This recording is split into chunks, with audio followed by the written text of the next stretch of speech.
žmonės, kurie atvažiuoja į mišką, jie galvoja, kad tas miškas iš vis maždaug tu iškirtai, iš čia pats užaugo, o realiai jūs pasižiūrėkit, kas auga. Miškas gi neauga realiai iškirtus, kas auga. Auga avietės, auga paparčiai, auga visokie žolynai, auga vienas kitas ievos krūmas, nu ir vat šaknis vienas kitas, reiškia, alksnis iš kelmo leidžia. Viskas. Reiškia, tai yra ne miškininkystė. Miškininkystė, norint tvarkingai padaryti, iš tikrųjų reikia darbo daug įdėti. Miško atkūrimas svarbiausias darbas miške, apie kurį galvoti svarbu dar prieš kertant mišką. Jo tvarką dažniausiai diktuoja tradicija. Koks miškas užaugo ir sulaukė brandos, tokį geriausia toje vietoje ir atkurti. Čia augo toks jau retas, labai senas ąžuolynas, gal 160-180 metų. Tai mes jau daugumą jau tų medžių buvo ir papūvę, matot, kurį kai kur dar ir stuobriai liko, o dabar sodinsim praktiškai vėl ąžuolyną. Kad darbai miške vyktų sklandžiai, laikantis tvaraus miškininkavimo principų ir galiuojančių teisės aktų, didesnių nei 3 hektarai sklypų savininkai tvarkyti savo sklype turi pagal kvalifikuotų specialistų parengtą miškotvarkos projektą. Projektas reikalingas tam, kad žmogus žinotų, kada ir kurį sklypą jisai gali kirsti vienais ar kitais kirtimais, o paskui, jeigu iškertamas miškas plynais kirtimais, kada ir kokiais sodmenim reikia tą mišką atkurt iškirstą. Tai vat, pavyzdžiui, miško atkūrimo skyrelyje yra surašyta viskas to atkuriamo, sodinamo miško plotas, paskui yra surašoma, ar yra sodinama, reiškia, ar savaiminis atžėlimas, ar yra želdinimas, reiškia, medžių rūšys taip pat pažymimos.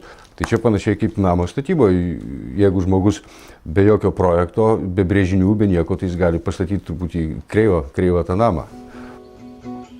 Ruošiant miško želdavietę ar želvietę, pirmiausia reikia sutvarkyti paviršinio vandens lygį.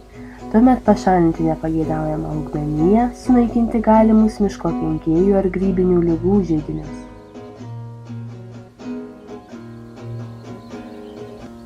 Kuo tu daugiau tą biržę apleisi, tuo daugiau atsiras žolinės augmenijos, atsiras kitų dalykų ir tu turėsi vis didesnių ir didesnių problemų. Taip kad tikrai nemanau, kad žmogus iškirtęs tą biržę ir normaliai ten realizavęs tą medieną neturi tų pinigų. Pagrindas yra tas, kad žmogus turbūt neatsideda tų pinigų tiesiog, nes reikia skaičiuoti tuos dalykus, kad tu jeigu iš miško kažką paėmė, tu faktiškai turi jį ir nemažai grąžinti.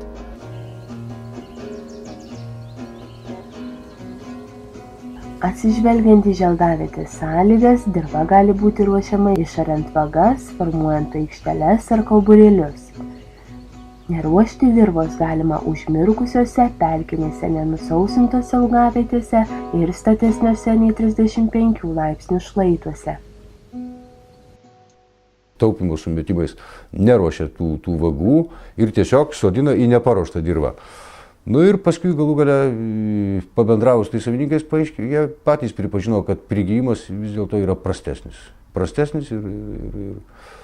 Ir jau tada vis tiek, nori, kitais metais vėl reikia tada jiem grįžti į tą patį mišką ir iš naujo dirbti, vėl sodinti. Mišką galima atkurti sodinant, sėjant, paliekant savaiminiam atžėlimui arba taikant visų šių 3 metodų kombinaciją. Miško atkūrimo būdas dažniausias tai vis dėlto yra sodinimas. Sodinama 2-mečiais, 3-mečiais sodinukais. Daugiausia ąžuoliukai 4-mečiais, ant šlapiose tik tai vietose, drėgnesnėse vietose, ten beržynai, drebulynai, baltraksnynai kokie, tai gali būti paliekami savaime atsikurti.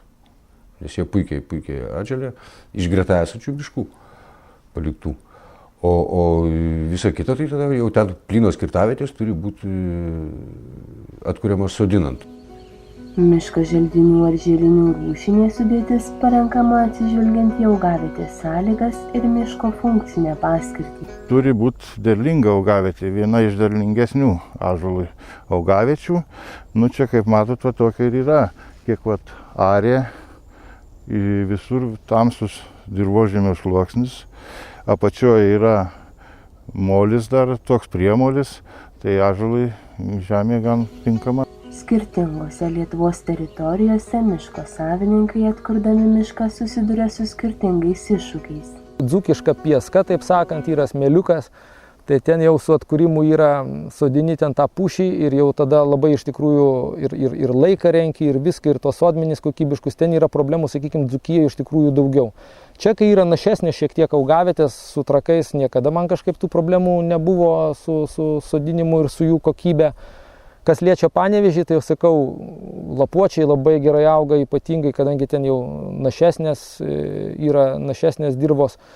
Tik tam regione yra didelė problema būtent su žvėrimis, nes jų populiacija yra labai didelė. Atkurti mišką būtina per 3 metus po iškirtimo. Didelė dalis miško savininkų palieka savaiminiam atžėlimui. Tačiau tai nereiškia, kad savo sklypą galima pamiršti. Būtina ne kartą grįžti ir patikrinti, ar tikrai pats miškas sugebėjo atsikurti tinkamai. Ten, kur yra savaime atžėlė tas miškas, tai jis irgi turi privalumų. Tik tai tiek, kad galbūt tada jis ne taip sunku būtų tikėtis, kad visur labai tolygiai atželtų savaime. Tada reikia tik taip pasikontroliuoti, pasižiūrėti patiems ir mes kontroliuojam. Žodžiu, jeigu yra kažkokios aikštės, kurios neatželia, tai tiesiog tose aikštėse galima papildyti.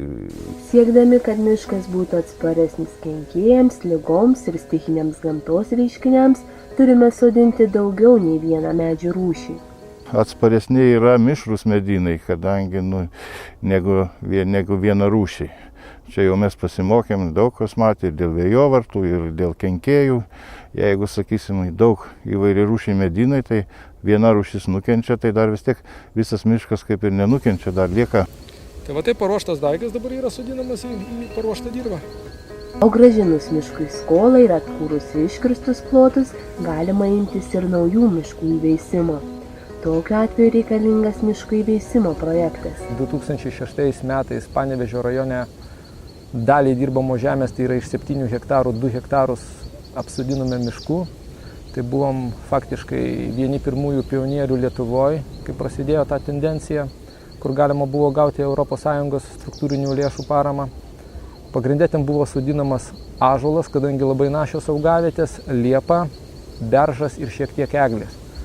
Tai sakykime, dabartiniu momentu, 7 metais, jeigu taip pasakyti pagal aukštį, tai eglė yra maždaug 1,52 m aukščio, ąžuolas 4 metrų, liepa ir beržas 6-7 metrai aukščio.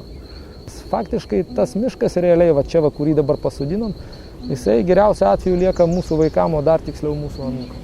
Siekiant įveisti kokybišką mišką galioja tie patys patarimai kaip ir atkuriant iškirstus plotus. Svarbiausias, ateities kartoms vertingą mišką palikti gali tik rūpestingas miško savininkas.